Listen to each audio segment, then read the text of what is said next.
Hey YouTube, what's up? It's Somi Fataphone, aka the Skinny Panda. Never thought about that. As I'm pondering that. Oh, okay, whatever. Anyways, yeah, ponder how a short, stocky guy is known as the Skinny Panda. Think about that for a second. Slightly oxymoronic, but oh well, whatever. And slightly racist, but the only race I know is the human race, so I guess it could be ethnicist. Is that even a word? Should I just create a new word to describe what racism used to be? Okay, whatever. So, there's a lot of rant videos out there. And I don't really care if a person rants or not.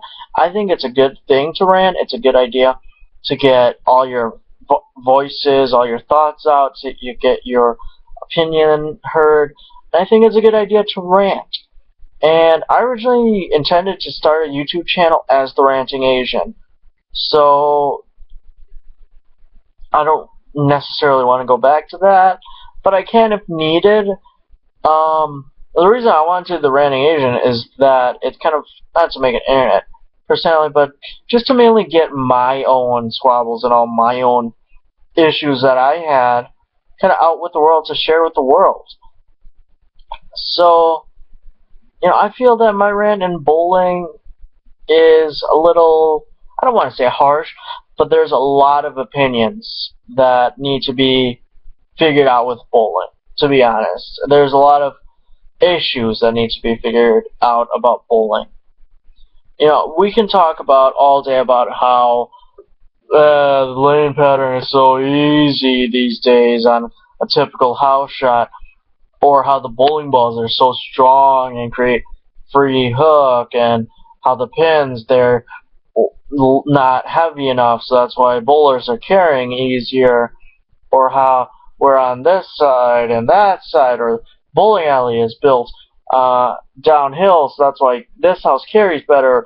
This alley is built on a hill, so that's why it's difficult to carry, and it's way too many variables.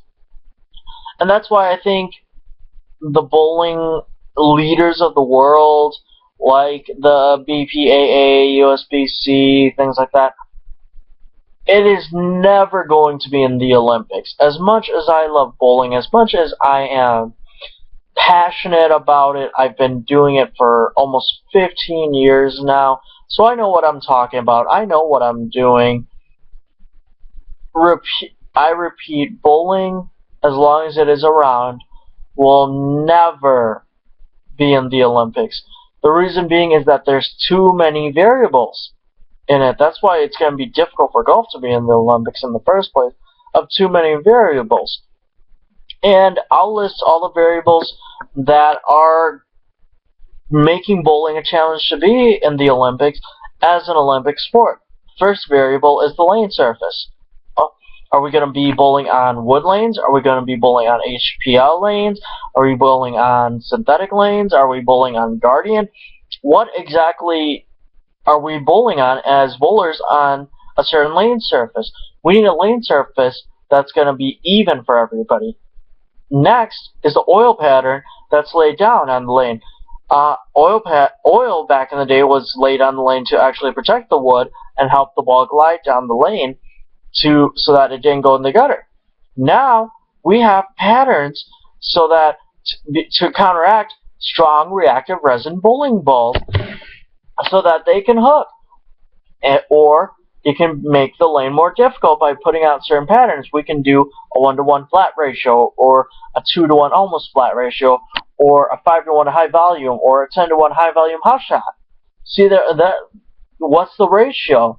Is it going to be something like a US Open where it's a 1-to-1 flat pattern of 45 feet of flatness, where it levels the playing field, that it doesn't matter if you're Jason Belmonte, who can throw it 20 miles an hour with 600 RPMs, average person like me who's slightly higher rev at 17 miles an hour with nearly 400 RPMs, or someone like my brother, dad, or sister that are lower, average to lower speed with anywhere ranging from 200 to 300 RPMs on the ball. So there's variables there of how do we counteract that and level the playing field that the huge power player or slightly almost power player like myself doesn't have a huge pocket to turn and carry the ball, as opposed to the lower rep player that's going to have a hard time carrying in general. So there's that variable there.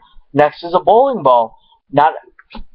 There's going to be guys and gals all around the world that has X amount of money, that has this big of change that they can put away into bowling equipment, the latest shoes. Shoes, I don't think are going to be a big factor because most bowling shoes are going to be pretty much equal. So anybody can use whatever shoes they like. I feel that's going to be a constant. They can use Dexter SST8s. They can use Brunswick shoes. They can use 3G, Dino Thing, whatever. I think that's level right there, and that shoes are only going to affect the bowler. They're not going to affect the approaches too much. For the bowling balls, that's going to be another factor. Is everybody going to have urethane? Because, like I said, the people that have X amount of pocket change are going to be able to throw hundreds to thousands of dollars away on X brand, B brand, ABC brand of the latest, greatest equipment, and some may know how to use all of them. Some may only know how to use a few pieces. So, are we going to have just plastic and urethane bowling balls as a level playing field so that everybody can compete? Things like that. And then there's travel expenses and such. And then there's the scoring format. Are we going to use the old format of regular 10 frames and then best of 7 or Baker style? See, there's just way too many variables in this right now, in this sport of bowling. Go to any Friday night league, and it's so simple to understand one-on-one on a 5-man team of, this guy bowled a 201, this guy bowled 210. Okay, the guy that bowled 210 beat the guy that bowled 201. Simple. Easy to understand. Alright, that's 1 point for that team. This guy won his point, that's 1 point for them. And then you kind of go, alright, 3 points for team effort. Alright, well, we only won 2 points, but they won 3 points, but we won team. So it's kind of pretty much, alright, so we won 5-2 because it wasn't too far apart.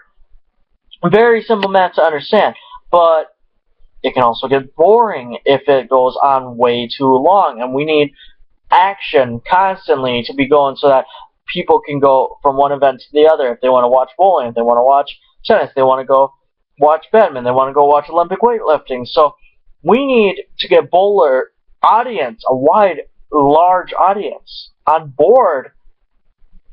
So, see, it's just way too many variables. I can go on and on about this. I can go on about the variables of bowling. I can go on why it won't be an Olympic sport.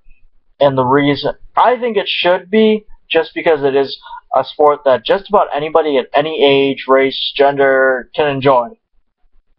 Any size, anybody can physically do it.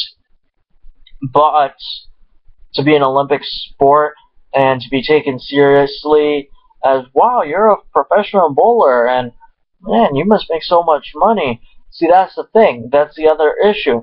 Today, professional bowlers are bowling for tournament prize funds that were equal to that of what they were bowling for in the 80s. That's sad. That's sad. Chris Barnes recently won the DHC Japan Cup, bowled 300. He won the equivalent in yen of $86,000 for bowling his 300 win in the tournament. So that's not a bad payday for him. After taxes, that equates down to probably $50,000, $60,000 roughly. I'm not an accountant or tax expert, so I wouldn't know, but I'm just estimating right there. So that's the thing, is we need a huge, huge audience of more than just a couple hundred to 1,000 people most at events. We need to figure out the variables. But as it is right now, and in my lifetime, I may never see bowling as an Olympic sport. My grandkids, maybe. But I repeat right now, bowling will not become an Olympic sport.